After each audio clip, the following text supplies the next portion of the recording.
Peace at last. Wife's away to work, kids are off to school. Time to sit back and a bit of time myself. I like to turn on the TV and catch up on my stories, but you've had this referendum this and independence that. My head's spinning. I mean, I know I've got to make a decision. I've got to make a decision of some sort on the 18th of September, but how do I decide?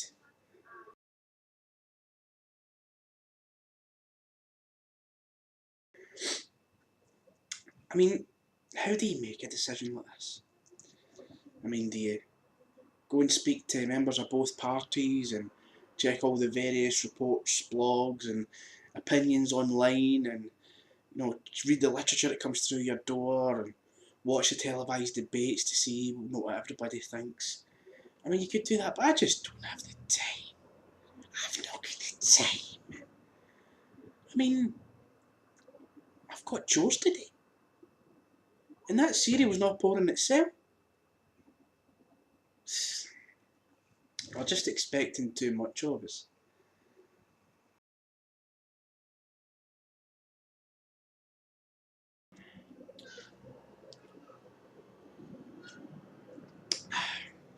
So the other night I says to the wife, just for a wee change of topic, how do you think we should vote?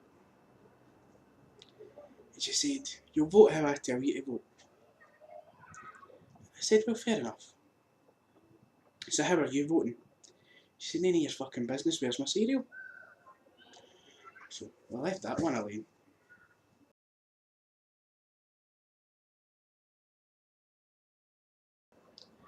I mean, there's them two folk saying yes all the time, them two that are both named after a fish.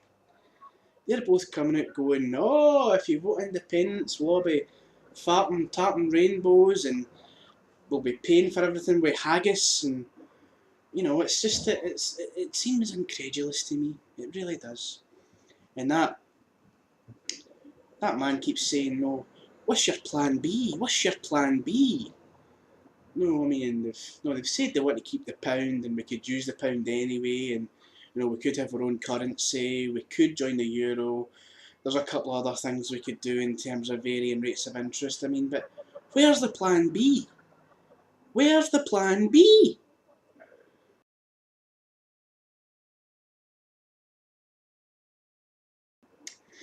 They keep banging on about oil. Oil will pay for everything. I mean, I know we've got other industries that provide us with money, but really, do they provide us with enough? I don't think so. I mean, have you seen the price of a tin of shortbread? I don't care how many tins of those we sell, that's not going to pay for the NHS. No, sorry, no. They've just not considered it. They've just not thought it all through.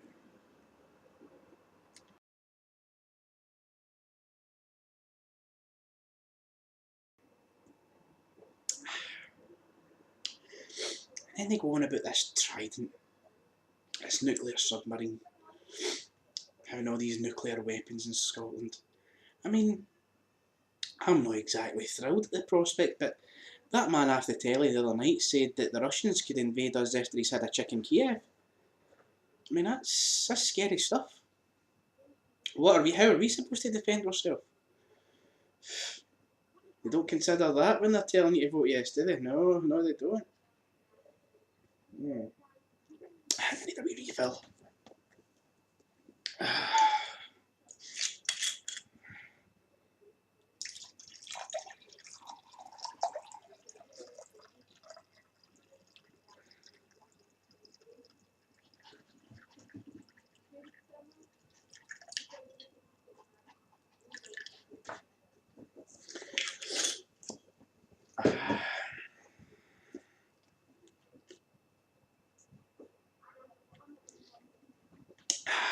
That's the only Russian thing I want invading me. I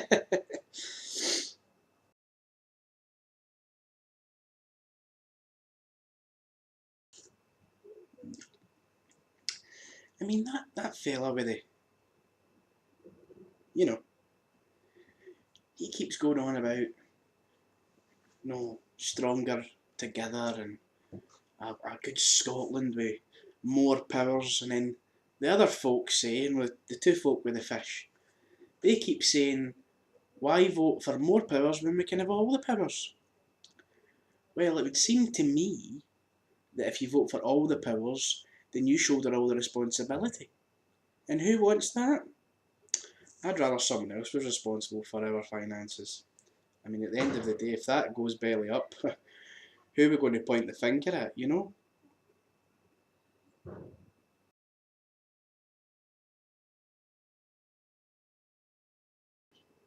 mean, I agree with that fella that said that we Scots are not genetically programmed to make big decisions.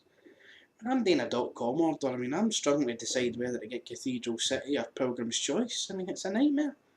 Never mind deciding the future of our country. Jesus. Mm. I think with all that weighed up, I think it's best that, upon reflection, everything that I've thought about now and done over these past few minutes, I think it's safe to say that the best option for Scotland is like people like me. We should go and be chemically castrated. I think that's what I'm going to do.